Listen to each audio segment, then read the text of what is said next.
from this lecture, we will be covering a new topic, the exciting topic of free will. The question of whether we have free will or not is one of those confounding questions that puzzle us and trouble us, but one that we can't seem to get away from. On the one hand, we know that we have free will. It's one of the deepest beliefs that we all hold on to. It seems impossible for us to believe that we don't have free will. But on the other hand, we know that this universe is deterministic and that law of causality must apply to absolutely everything, which includes us. So, how can free will and the idea of a deterministic universe coexist? One has to be false or the other. Or could both be true? And if so, how would that be possible? These are some of the questions that we will explore for the next 5 lectures. Today we start on the question of free will. Today is a general introduction class, so we'll introduce the topic in general. And as with all things, that means starting from the beginning with the Greeks. So I will give a brief introduction to free will, what it is, and then we're going to go through very briefly the history of free will in Greek philosophy. And as for today's subheadings, I have fate, atomism, Epicureanism, and Stoicism. Okay, I guess we should begin.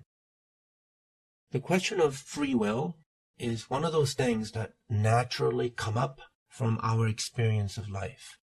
There is an inherent contradiction in life. On the one hand, we see that the world around us is deterministic. The law of causality applies everywhere. But we also know that we have free will, and it's something very important to us. Perhaps the most important thing, this notion of freedom. So, right there, we have an inherent conflict. The way we see the world, which is deterministic, and the way we see ourselves, which is that we have free will. How do we reconcile the two? Here's a picture of Kermit the Frog. The picture has him visiting a doctor. The doctor says, "Have a seat, Kermit. What I'm about to tell you might come as a big shock." And we see an x-ray of Kermit the Frog. And in the x-ray, we see that there is a hand inside Kermit. I think this picture captures the free will dilemma perfectly. If we were Kermit, how would such a revelation make us feel? That skeletal hand that you see on the x-ray, that basically is the knowledge of determinism. And if we saw an x-ray picture of us like that there was this hand, this law of causality, guiding every action that we make, making us do things, every little thing, then we are basically puppets like Kermit the Frog. How would that make us feel? What are we to think about something like that? Being a puppet is like being a robot. If we discovered all of a sudden that we are just robots, programmed to do the things that we do, how would we feel? Here's another picture. Now, this is a very well-known picture. This is Tiananmen Square back in 1989. And the Chinese military was called in to the Tiananmen Square. And they were going to the square where this one guy with a bag, that may actually be a plastic bag, he's standing in front of the tanks, blocking them. And this picture has come to be very symbolic of the Chinese people at that time in 1989, of their desire for freedom, for more freedom. So the caption here says, "Give me freedom or give me death." That expression, "give me freedom or give me death," by the way, was not something that the Tiananmen Square protest came up with. It's a much older expression, I think, attributed to somebody during the time of the Revolutionary War, the War of American Independence. So, the picture is telling us freedom is very important to us. It's so important that without it, we would prefer death. That if we didn't have freedom, we would prefer to die. Give me freedom or give me death. Freedom or death. Is freedom really that important? Is it really more important than life? Does that mean if you found out, like Kermit the Frog here, that you didn't really have freedom, that we were some puppets, that you wouldn't want to live anymore? That's a question you really have to think about. So I hope this has made us appreciate how this question of free will is very different from the question that we were asking in the previous lectures, question of what is real. There are different kinds of questions, because the question of what is real, what lies at the fundamental level of reality, what reality is composed of, that really has little to do with how we live our daily lives. But the question of free will, depending on how your view of free will is formed, it can affect how we live our lives in some profound ways. So now that we've begun to think about what free will is, here are some terminologies to help us. Philosophers talk about liberty of spontaneity or freedom of action.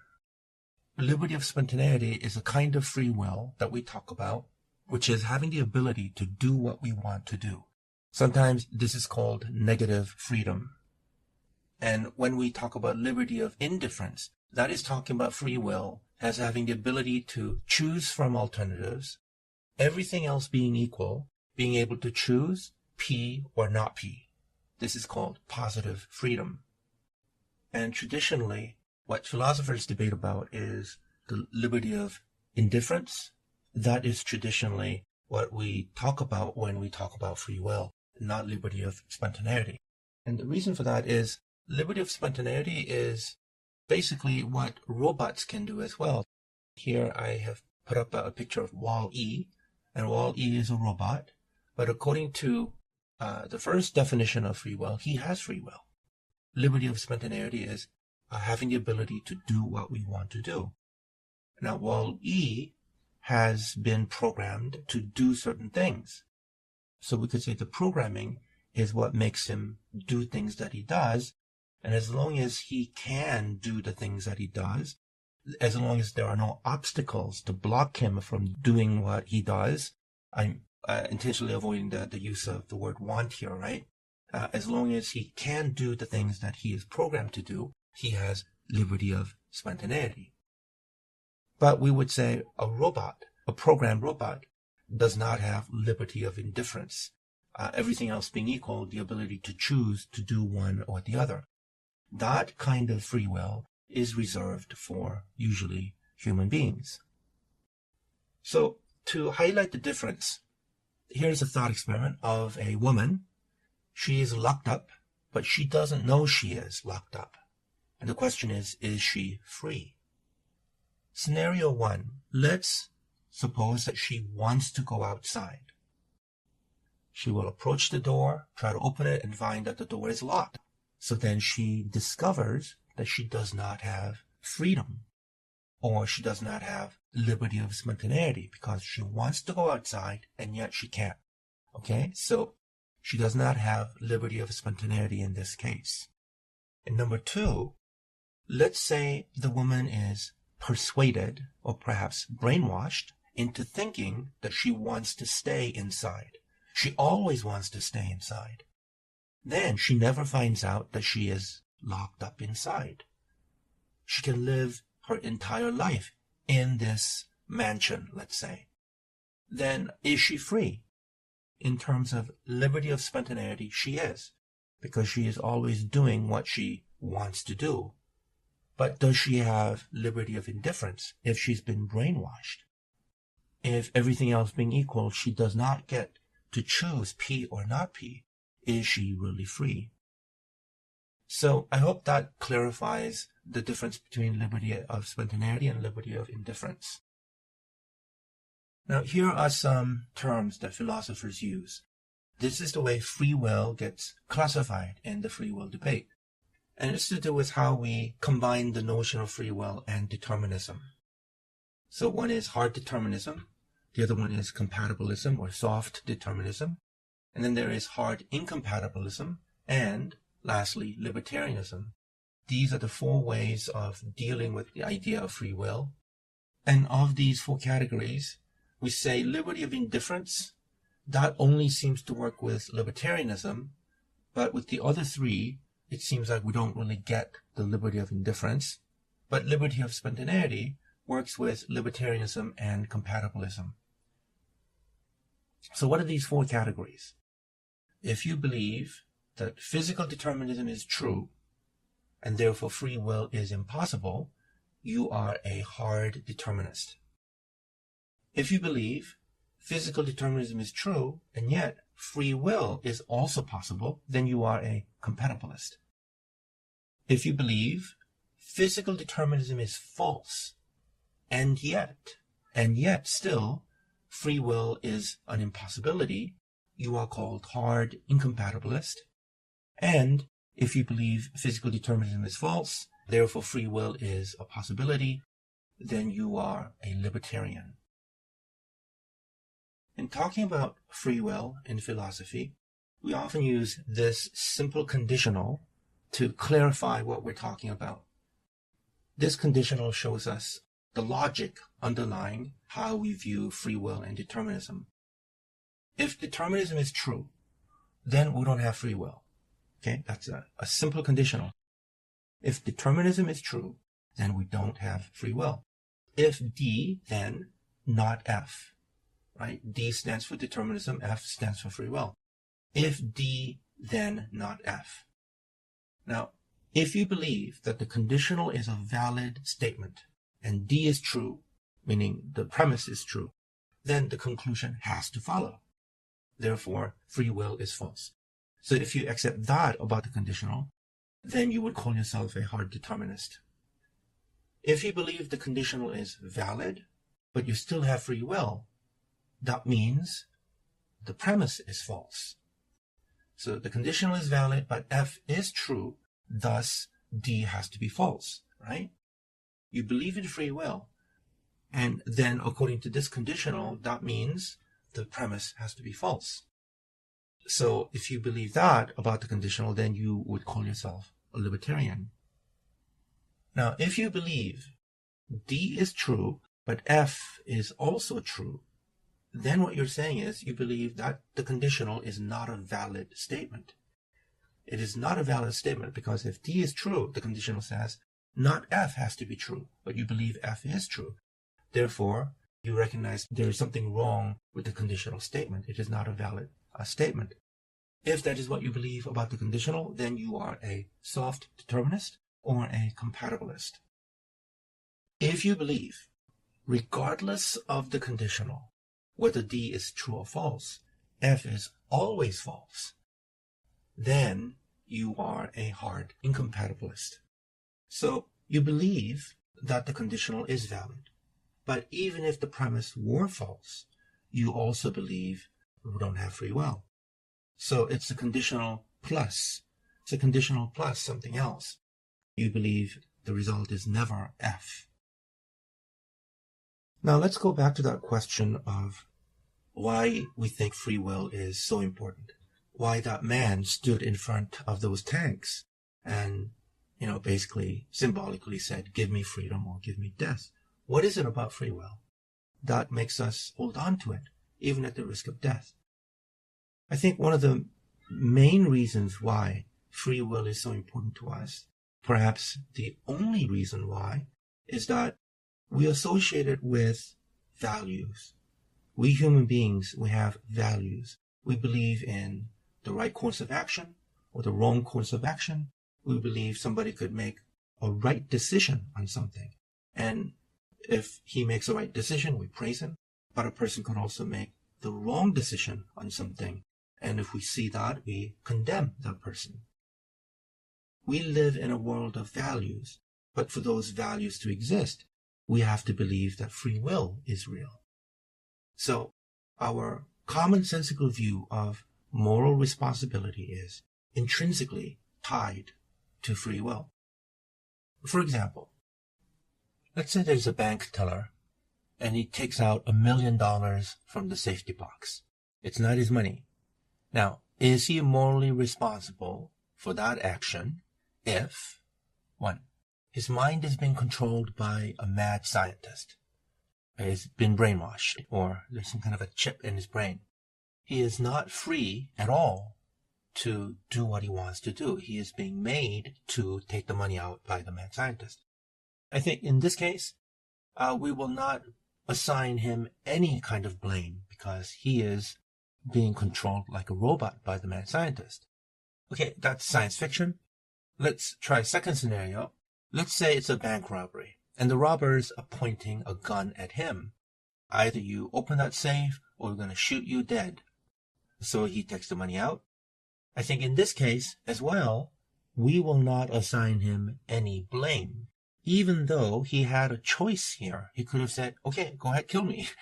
But nobody would expect him to get killed over some money in the safety box. Usually banks are insured, right? And I think bank workers are trained to obey the bank robbers because it's not worth losing their life over. Okay, what if they're holding other hostages at the bank? I think, again, the bank policy is pretty clear.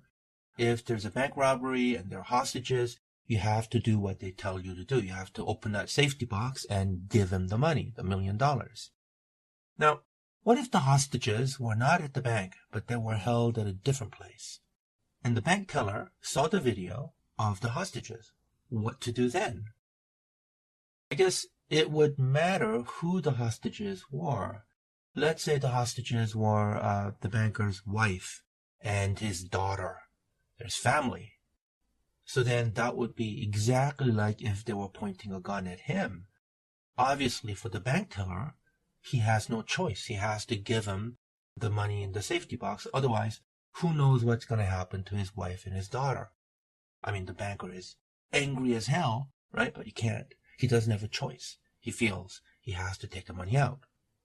I don't think anybody would assign any blame to the bank teller for taking the money out if his family was being held hostage.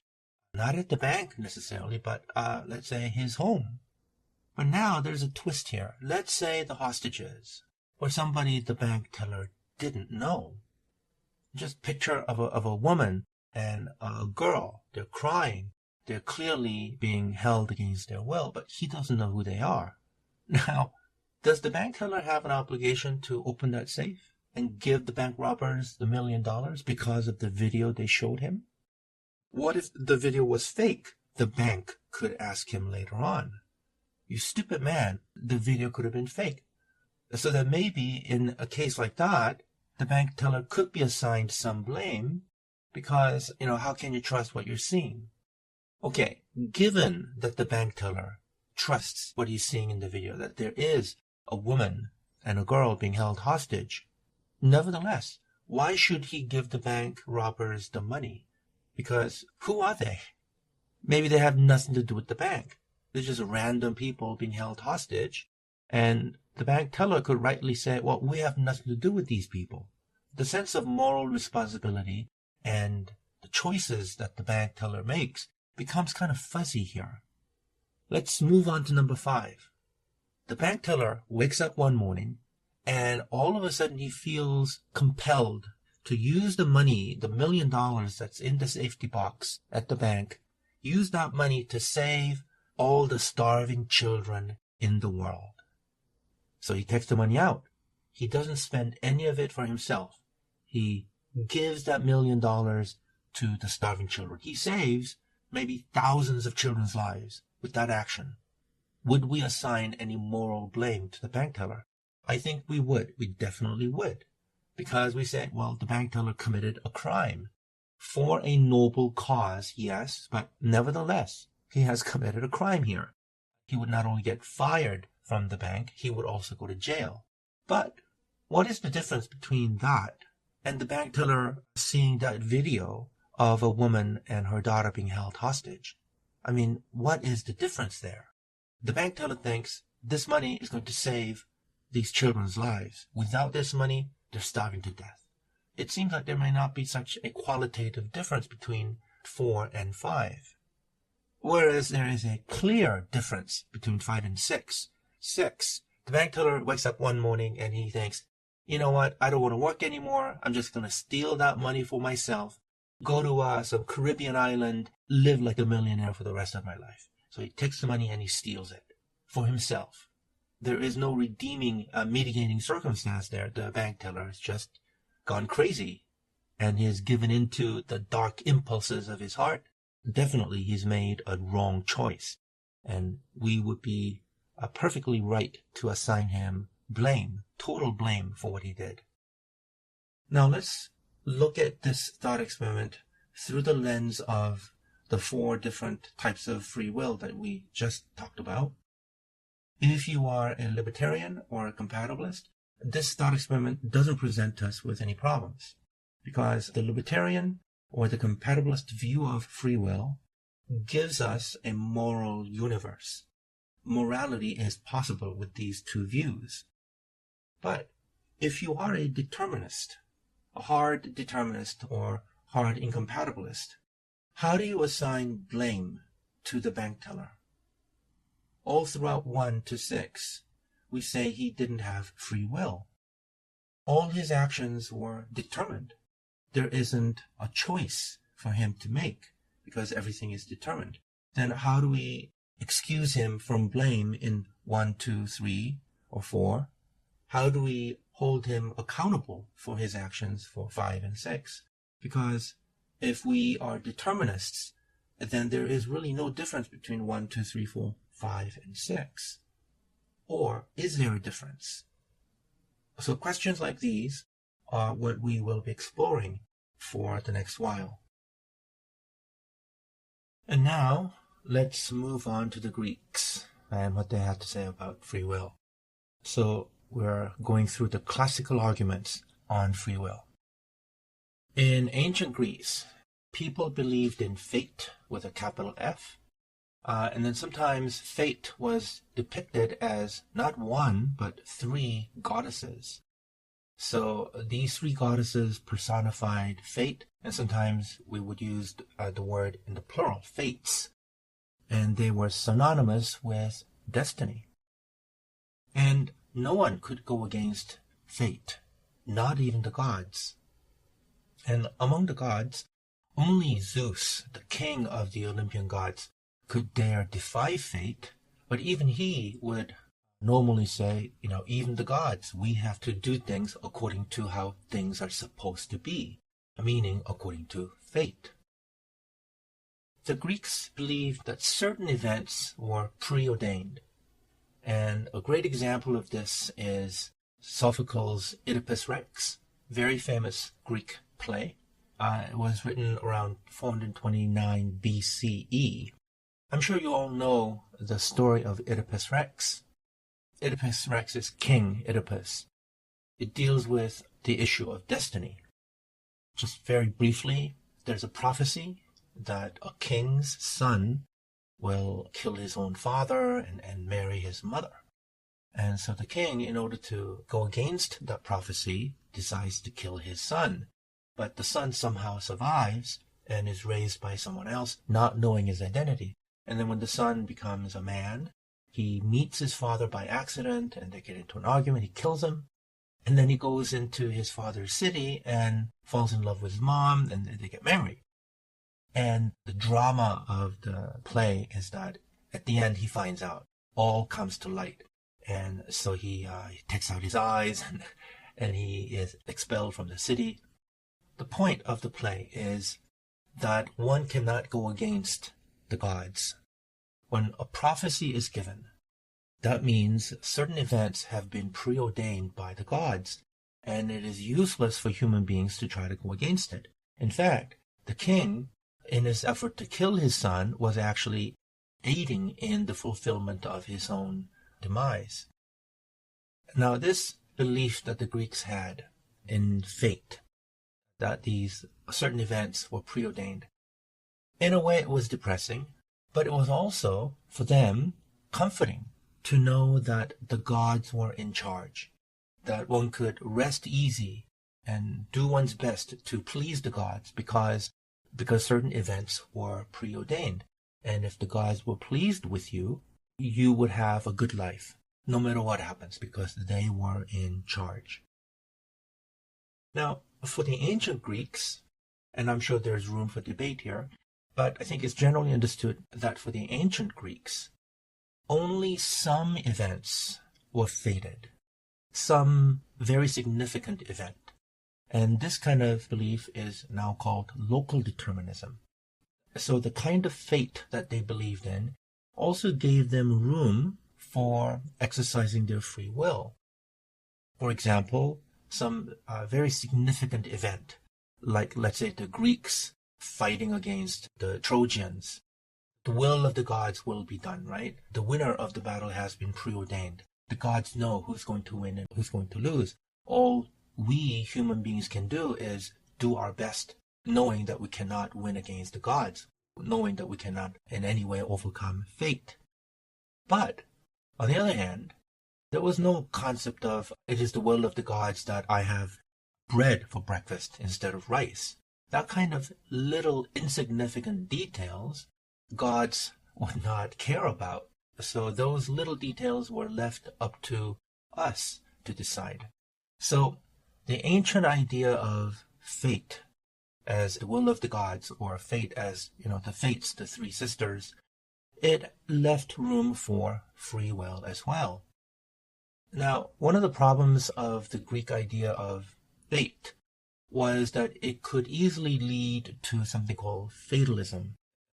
Fatalism is the belief that we cannot change our fate, our destiny, no matter what we do. And it was not something that everybody believed in, but some people would fall into this kind of belief, especially if one's lot in life was not very positive. If you were born in slavery, or if you were born a poor servant of a rich family, then it was easy for you to fall into fatalism because you kind of give up and say, well, this is my lot in life. This is the will of the gods, that I live my life as a slave, because it was fated to be. It was meant to be. Now, the problem with fatalism is, obviously, that it can lead to resignation. If things are already fated to happen, then why bother with anything? This is known as the lazy argument in philosophy. There's an interesting play called Zeus Catechized by Lucian of Samosata. Word catechized it means to be taught. Zeus is taught a lesson. This is where the word catechism comes from.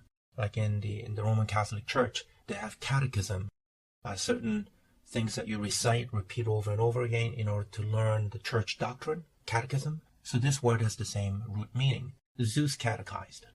And in the play, there's this one human character who is complaining to Zeus. He is arguing with the king of the gods. Zeus is angry at this man because this man refuses to offer sacrifices to the gods. And the man says, well, if fate has determined every event already, why should we sacrifice to the gods? Well, what's the point?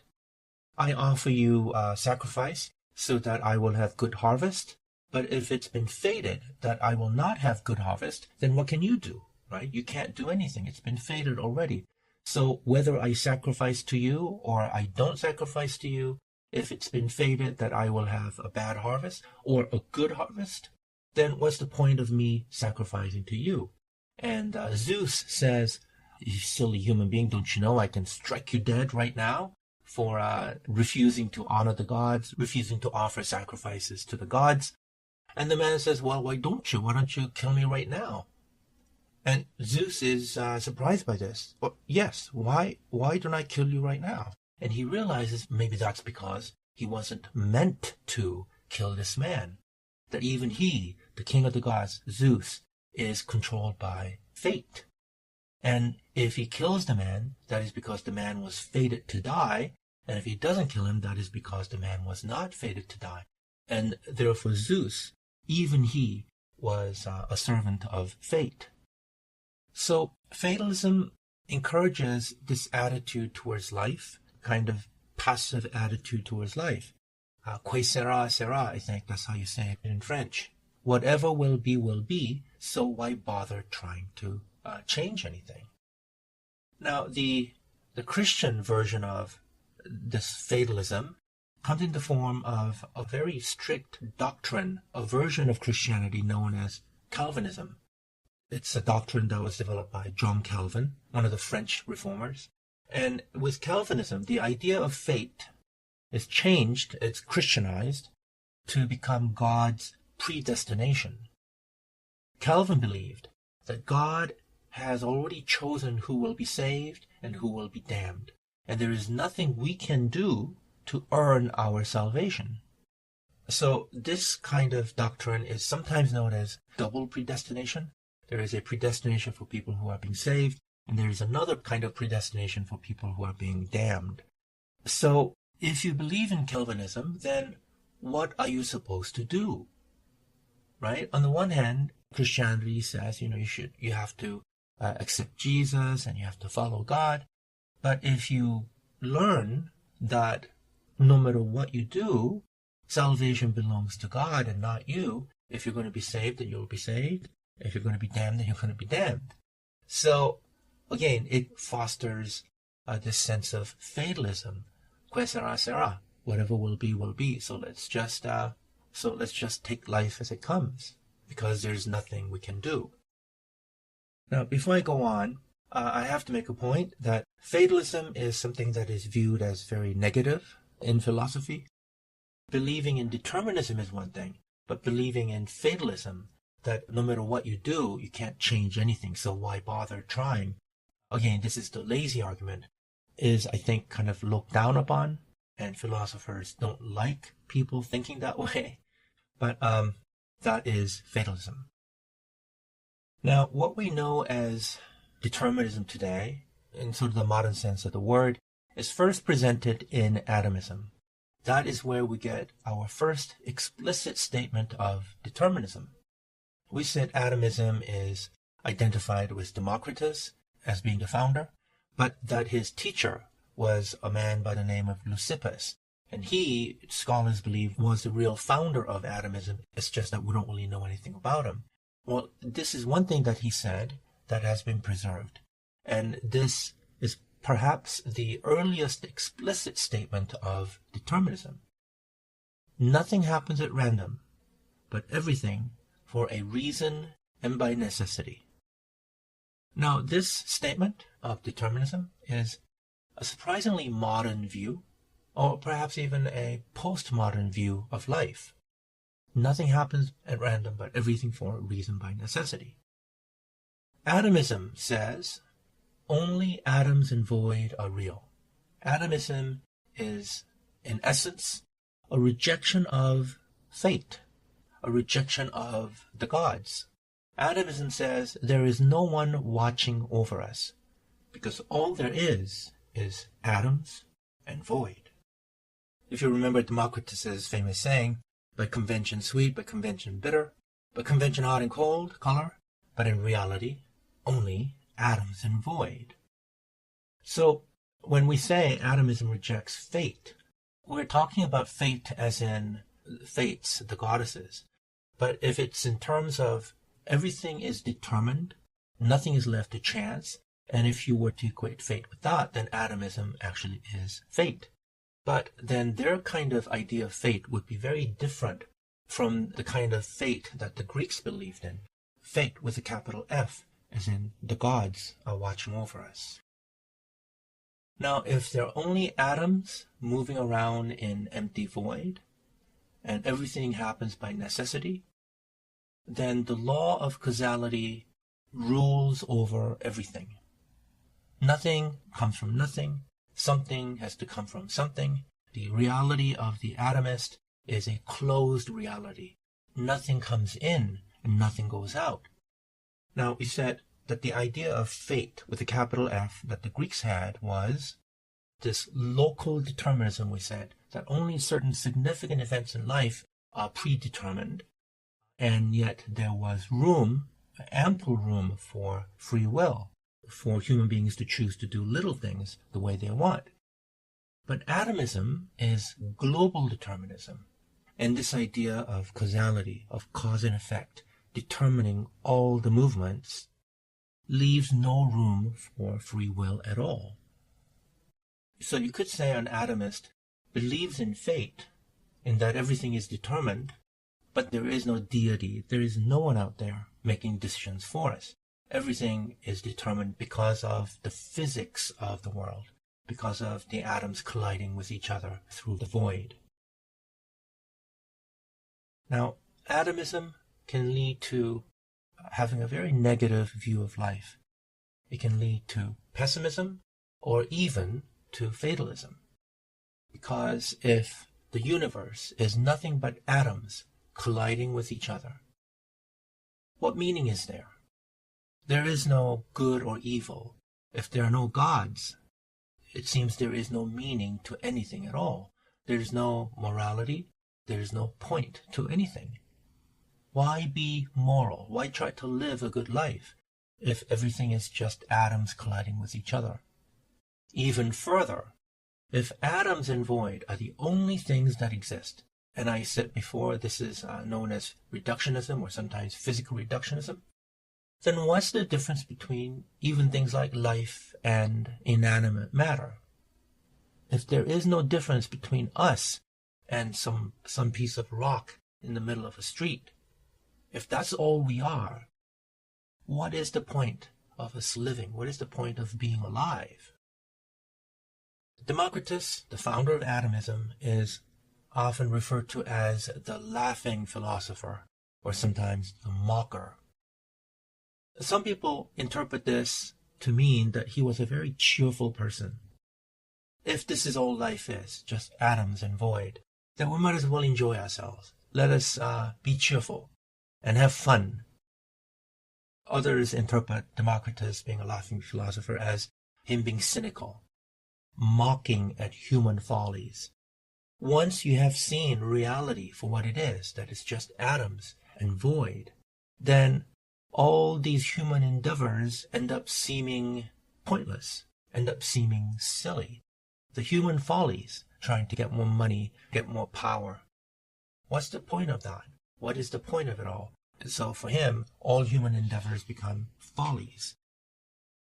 A darker interpretation of why Democritus is a laughing philosopher is that perhaps he saw no point to anything, and therefore his laughter is a kind of laughter of despair. It's the kind of laughter that is a reflection of what we call nihilism. Nihilism means there is no point to anything. So we might as well eat, drink, and be merry, for tomorrow we die, and the life that we lived today, since it has no meaning, we might as well have not lived at all. Therefore, the laughter becomes a laughter of despair. Now, a philosopher by the name of Epicurus was one of the first philosophers to react against this idea of total determinism inherent in atomism, and his followers have come to be known as Epicureans. Epicureans were very much like the atomists in that they did not believe in the gods. They believed everything was, as the atomists believed, everything was material. But they also believed in free will. And the way they got to believe in free will is they made one slight modification to the atomist view of reality. This is not Epicurus, but somebody that comes later named Lucretius. He was actually not a Greek philosopher, but a Roman philosopher, but an Epicurean. So he said, when atoms move through the void by their own weight, they deflect a bit in space at a quite uncertain time and in uncertain places, just enough that you could say that their motion has changed. But if they were not in the habit of swerving, nature would never have produced anything. So the atomist view of how atoms collide with each other in void, after a long time, everything would just stop, and nothing in the universe would change anymore.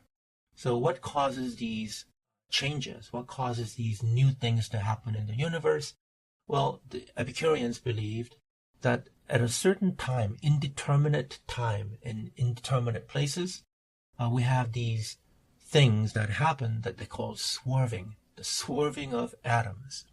And this uncertain swerving of atoms, they said, breaks the bonds of fate, and it provides the free will which living things throughout the world have.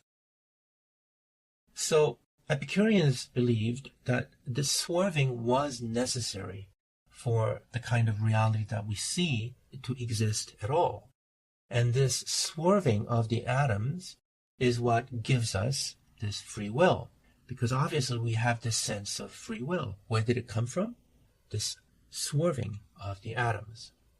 So, to the Epicureans, freedom was a real thing, and freedom lay in one's own will. They said, this is Epicurus now, he said, this or that result at first depends on us, meaning we have the cause of action within us.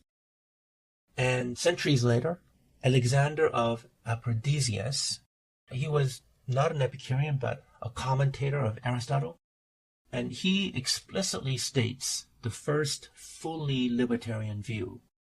He said, we have this power in our actions that we can choose the opposite, and not everything we choose has predetermined causes. So this is the first fully libertarian point of view, that we can choose the opposite.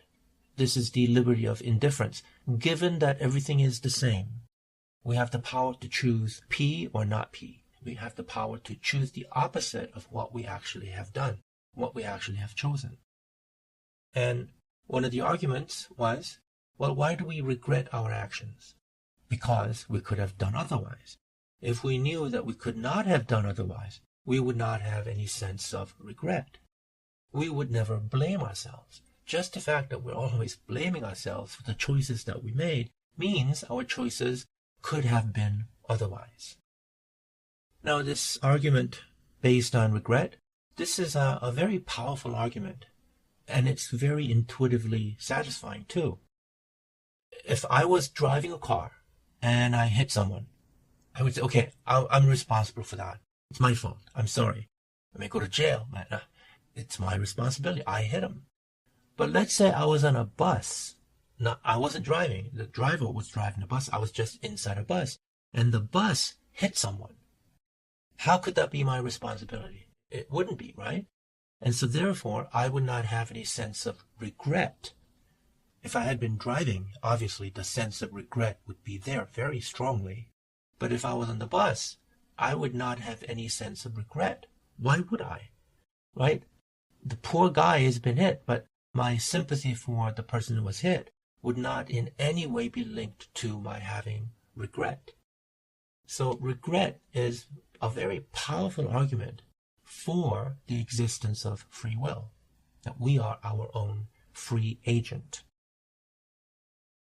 So that was a very quick overview of Epicureanism and how they first developed the idea of us having free will based on atomism, and how that developed into libertarianism.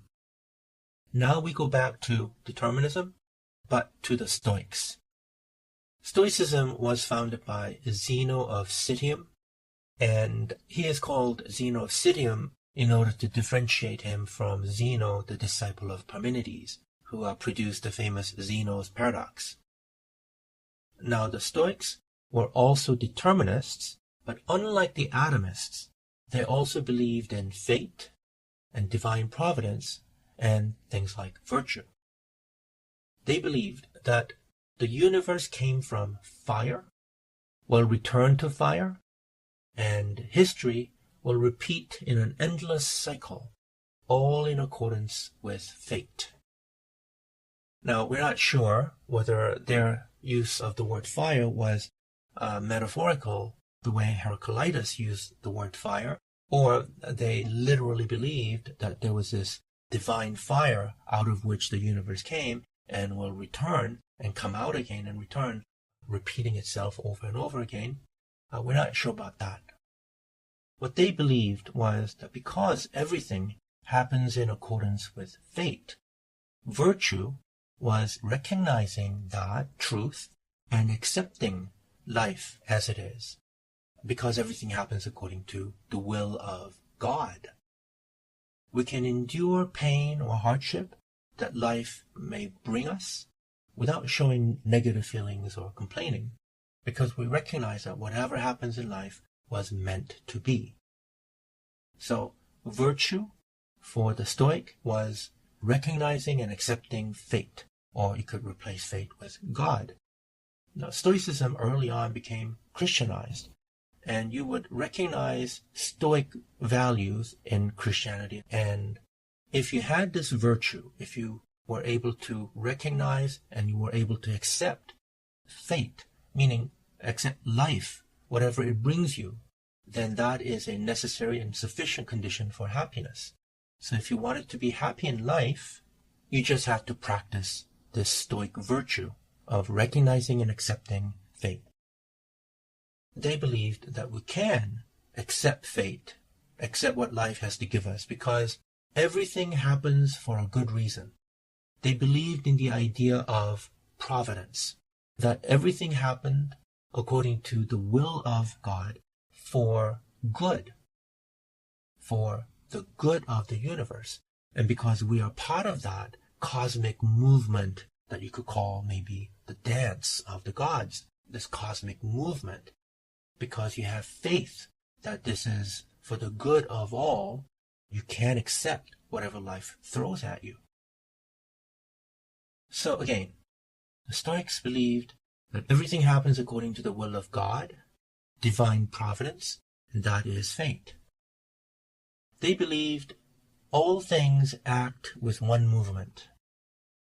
This is a famous passage from a journal, a diary, I think, of Marcus Aurelius. He was one of the great Roman emperors, but he was famously a Stoic as well. And this is what he said about Stoic philosophy. Constantly regard the universe as one living being, having one substance and one soul, and observe how all things have reference to one perception, the perception of this one living being, and how all things act with one movement, and how all things are the cooperating causes of all things that exist. Observe, too, the continuous spinning of the thread and the structure of the web. Now, I know that was a lot, sounds complicated, but this was the essential belief of the Stoics. They believed that the entire universe was this one living being, God. Now, you could see a Parmenidean view here, that being is this all-encompassing, indivisible, eternal thing, and that Parmenidean being turns into this one living being that the Stoics view as God, having one substance and one soul. And so, when we see the universe move, or the parts of the universe move, they're all acting with one movement, because the whole universe is this one living thing, God. So therefore, all things that are in movement are cooperating with each other, because it is God himself who is moving, shifting.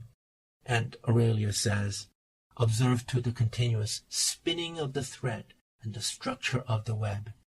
The wise Stoic, the virtuous Stoic, is the one who sees the spinning of the thread, the one who sees how everything in life is connected. Everything in life happens for a purpose, and that purpose is that everything in the universe moves in accordance with God's will. Now, Stoicism is not fatalism. They're almost opposites. Stoics talk about fate, just like a fatalist would talk about fate. But the word fate is not being used the same way. Fate in Stoicism is not the same as fate in fatalism. In fatalism, preordained events happen regardless of anything we may do or we may not do. Therefore, it's useless for mere human beings to go against fate. Fate being some god who is often, by the way, against human beings. A fatalist may complain about the capriciousness of the gods. I could be minding my own business, just walking down the street, and then I could get hit by a falling tree and die. The capriciousness of the gods, it was fated to be, and it's useless for any human being to resist. But in Stoicism, all things happen according to providence. We all participate in the spinning of the thread. The thread is fate. So it's nonsensical for a Stoic to say that one can go against fate. It's like that Oedipus Rex story. The king, in his effort to go against the prophecy, was actually helping to fulfill the prophecy. So that is the kind of viewpoint the Stoic would have. All that we do is actually part of what fate does. So our efforts, our struggles, what we want to do, what we don't want to do, our desires, our fears, they are all part of the spinning of the thread.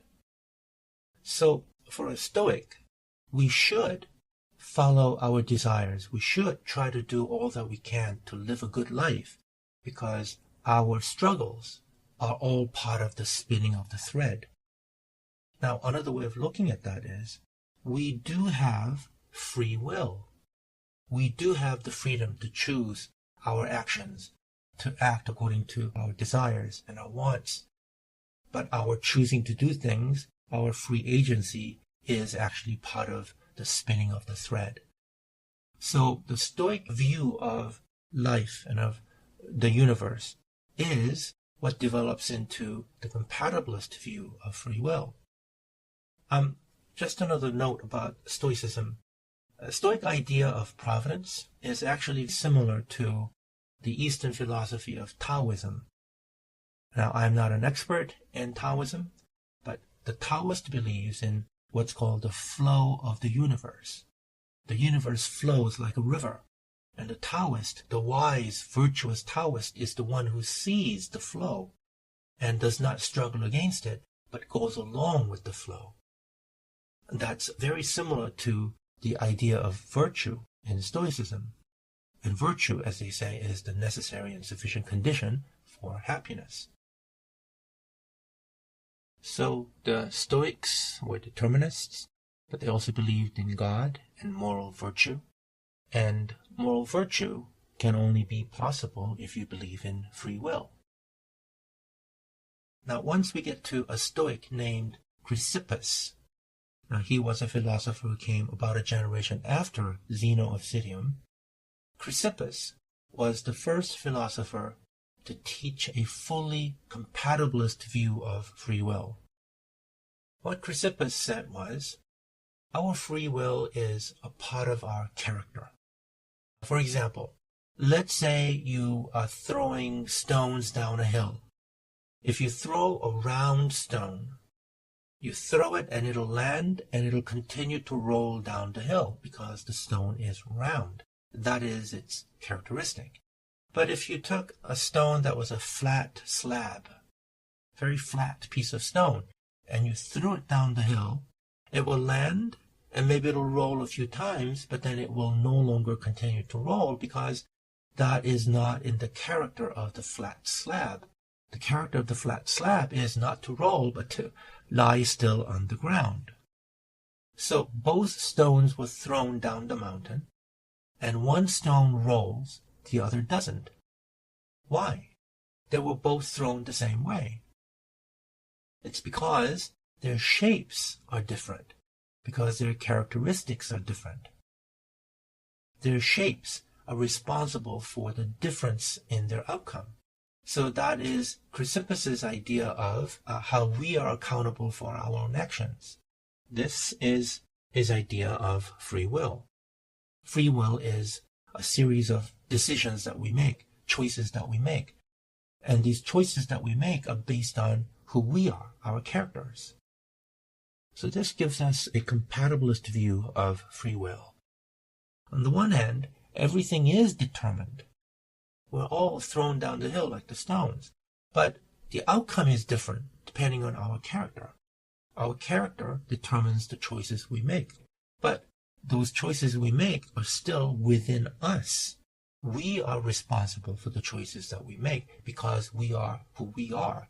We are our character. I am either a round stone or I'm a flat slab. That is me. That is who I am. Therefore, you can have moral responsibility for your actions. We'll get to these things more later on. So our next lesson, we will go back to the determinists and we'll delve into determinism more deeply. And then the lesson after that will be libertarianism. And then we'll come to compatibilism. And then one more lecture that I call consequences will bring our lessons on free will to a close. Okay, now if you are left with a lot of questions or you feel confused, it's okay. We will be getting into these things more later on. But one recommendation that I would like to make is, if you ask yourself, what is it that I believe about free will? Do I believe that I actually have free will? Am I a libertarian? Or do I believe that free will is an illusion? That everything in this world is actually determined, that I am a determinist? Or do you believe, like Chrysippus did, that you can believe both in determinism and free will, and that you would call yourself a compatibilist? Ask yourself these questions, because they will make the lectures that are coming at least a little bit more interesting.